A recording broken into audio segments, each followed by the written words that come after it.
One man remains missing after nearly 2 days on a popular upper sea float. Phil Lindeman, Krystal, 93 News.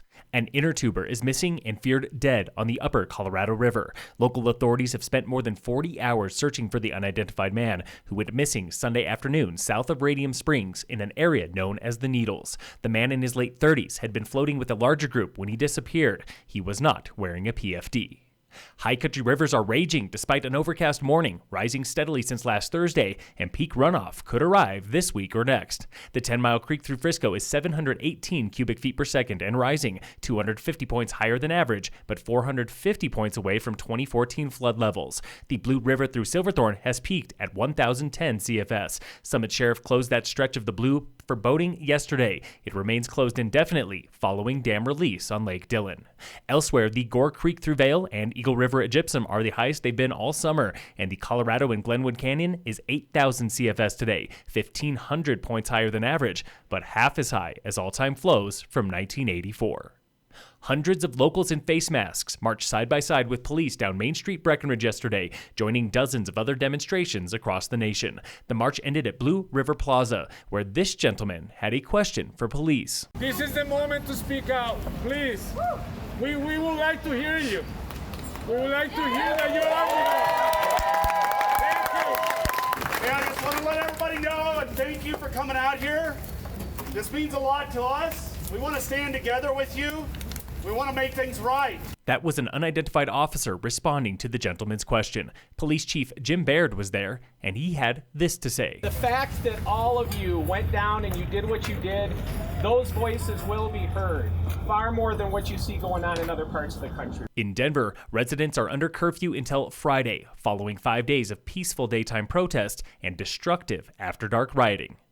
You've seen the roadside signs, but have you actually completed the census? Summit County's response rate is 16.1% today, 1/4 the statewide rate of 63.1% in the bottom fourth of Colorado counties. Best local town is Blue River at 24.5%, 1/10 more than Silverthorne. Dillon is worst at 8.5%. Census workers are back in the county with door-to-door messaging, and you can still complete the form online at 2020census.gov. It takes just 10 minutes.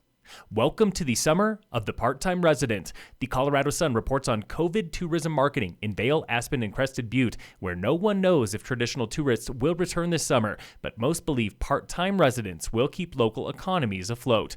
Officials are encouraging and even apologizing to second homeowners told to stay away in March and April. In Vail, that means a welcome home campaign, asking full-time residents to invite their part-time pals. In Crested Butte, it comes with a tagline, "It has not been the same here without you."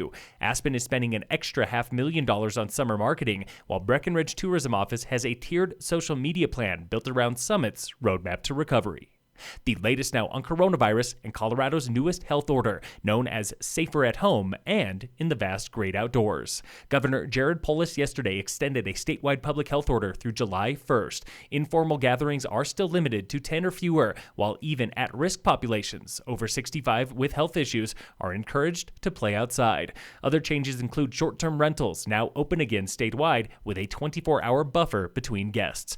Public playgrounds can reopen, while rec centers, music venues, and churches remain closed. Draft guidelines from the state suggest restaurant-style rules for places of worship, like 50% capacity or 50 worshipers total. A final draft is released this Thursday.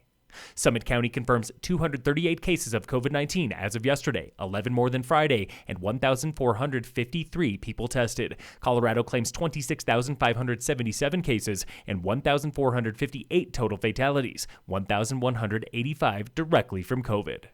And in local sports, brought to you by American Family Insurance, the Weiss Agency, the largest annual foot race in Colorado, the Bolder Boulder 10K, is canceled this year for the first time in its 41-year history. The event had been moved from Memorial Day to Labor Day before organizers yesterday officially postponed things until 2021. The race draws upwards of 50,000 runners every year. Phil Lindeman, Krystal, 93 News.